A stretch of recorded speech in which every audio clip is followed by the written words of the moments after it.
Governments are using AI and data software to hunt down, track, and eliminate targets in real time, kidnapping and killing presidents and high-profile leaders using advanced surveillance technology. Military strikes around the world are being guided not just by soldiers but by algorithms. And the company sitting at the center of all of this just published a manifesto telling the world that this is only the beginning. Palantir, tech giant, just published a 22-point manifesto calling for the end of volunteer armies, the rearming of their government, and declaring that the future of global power belongs entirely to whoever controls artificial intelligence. And what if I told you that as someone living, working, or building an IT career in Europe right now, this is not just some political noise. This actually affects you directly. Stay with me because by the end of this video, you are going to see the tech world and European future. Hi, I'm Sirat, a cybersecurity specialist with a background in law and tech. I analyze how technology, cybersecurity, and geopolitics collide to shape global power. Today, I want to zoom out, way out of our daily IT world tips, because something is happening in the global tech and defense space that's quietly reshaping the demand for IT professionals and the ethics of the tools we build, our lives, our data, and our privacy, and the direction that European governments, including Germany, are heading when it comes to technology, security, and talent.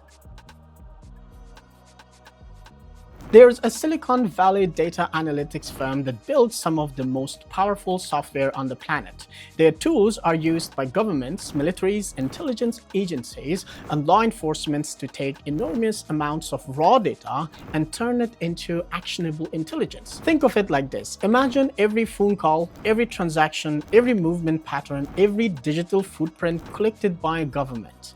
Alone, that data is just noise. But with the right software, you can connect the dots, find patterns, and make decisions in real time. That is exactly what this kind of company does, and government pays billions for it. Now, this company recently published a bold and frankly controversial 22-point manifesto that made waves across the tech and political world, including Germany and Japan. And I want to walk you through the most important points because they are deeply relevant to where Europe and Germany specifically are heading right now. I would genuinely love to hear your perspective in the comments as well. Drop your thoughts below. I read every single one. The first major argument in this manifesto is about artificial intelligence and warfare. The core message is this: AI weapons will be built. The only question is who builds them and for what purposes.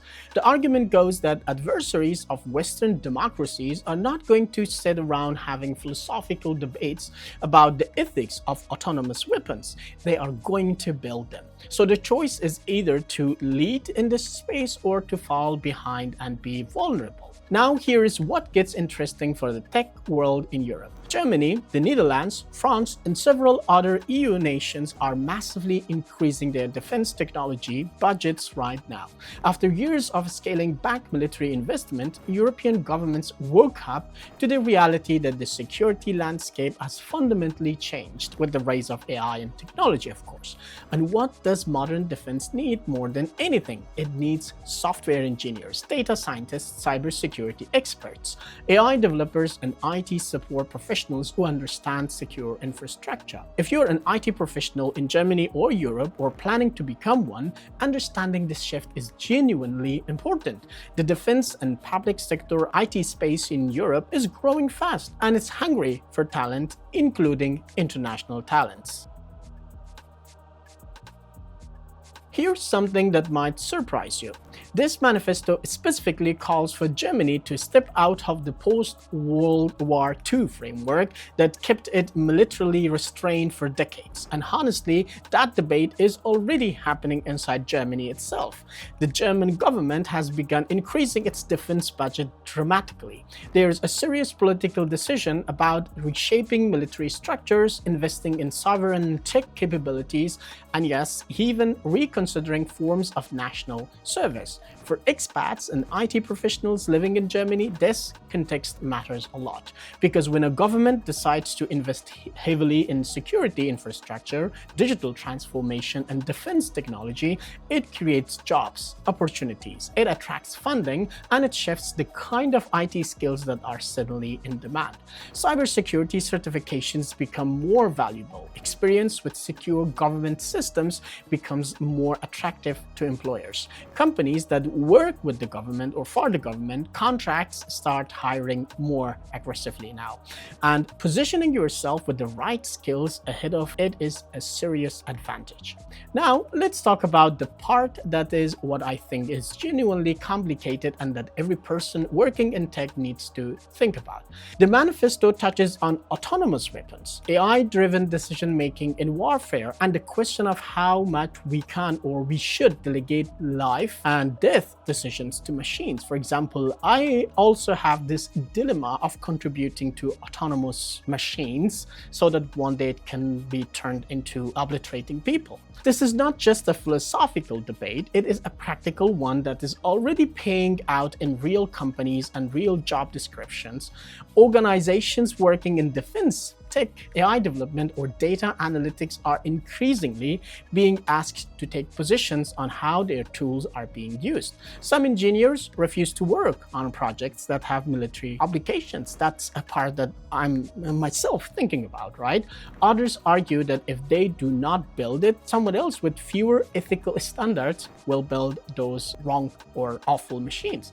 There is no easy answer here, of course, but what I want you to take away is this: as an IT professional, specifically one working in or aspiring to work in Germany or Europe, you are going to face these questions. The EU has some of the strongest technology ethics frameworks in the world, of course, including the AI Act, which is already coming into force.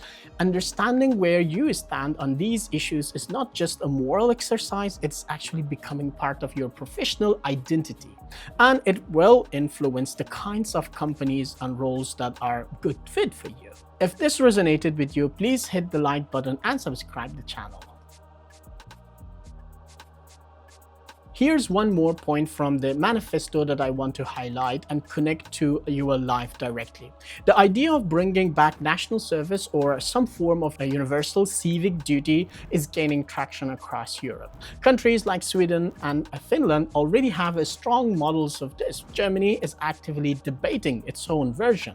Why this matter to you as an expat or as someone building career in IT here?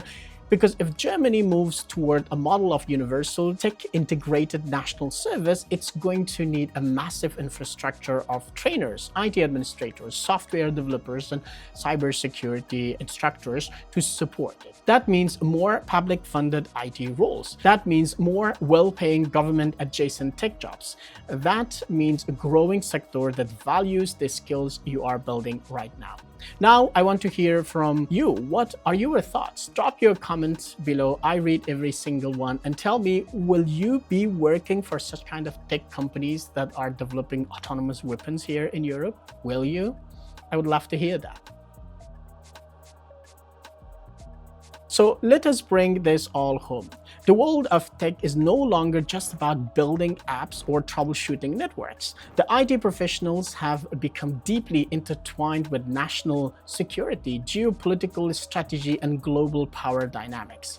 And Germany, sitting at the heart of Europe with a growing tech sector, a shifting defense posture, and a series of demand for international skilled workers, is one of the most interesting places in the world to build an IT career right now. What should you do with all of this? First, pay attention to the defense and public sector IT space. These are areas that are not going away and are only growing.